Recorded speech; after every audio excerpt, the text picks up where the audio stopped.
Like most dog owners, I firmly believe that my dog Olive is basically perfect in every way. But then I take off my rose-colored glasses and realize that, like most dogs, she does have her little quirks and issues. One of those issues is anxiety. Now, as most dogs with anxiety goes, she's pretty mild, and for the most part is a balanced, socialized dog. Fireworks, not a flinch.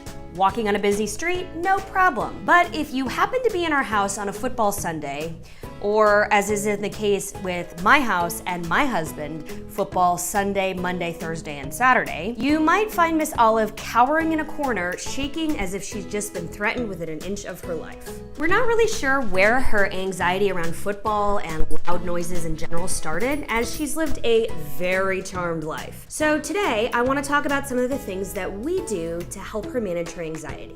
And now it's time for our standard disclaimer. I am not a dog trainer, and in no way is this video intended to diagnose or treat your dog or take the place of a vet visit. Number 1, exercise.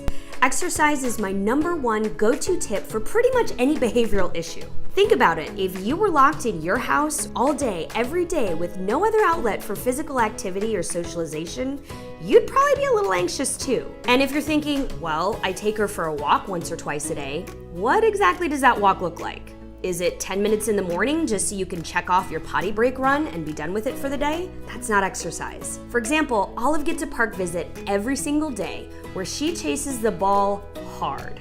And we go until she drops the ball and lays on the ground heavily panting, totally spent. Number 2, the right kind of reinforcement. I'm gonna throw a term out there, anthropomorphize, which means essentially attributing human characteristics or behaviors to an animal. When a human friend of yours is upset, what's your natural reaction? We want to comfort them. This doesn't work with our dogs. Any sort of attention that we give our dog, good or bad, just reinforces the behavior that they're currently displaying.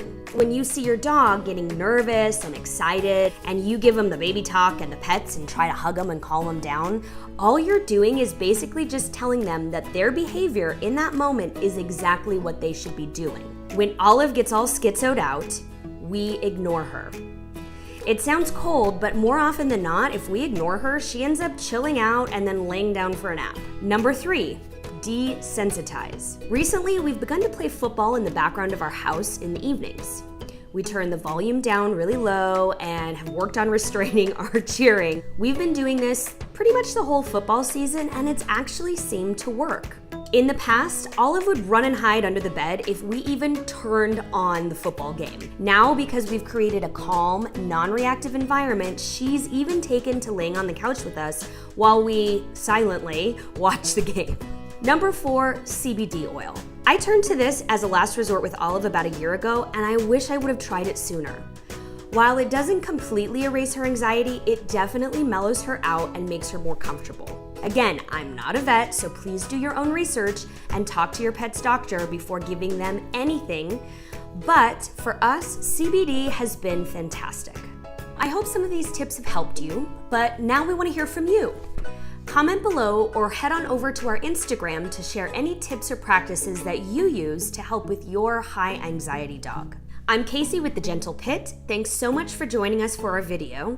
If you haven't had a chance to connect with us yet, head on over to thegentlepit.com or follow us on all social media at The Gentle Pit.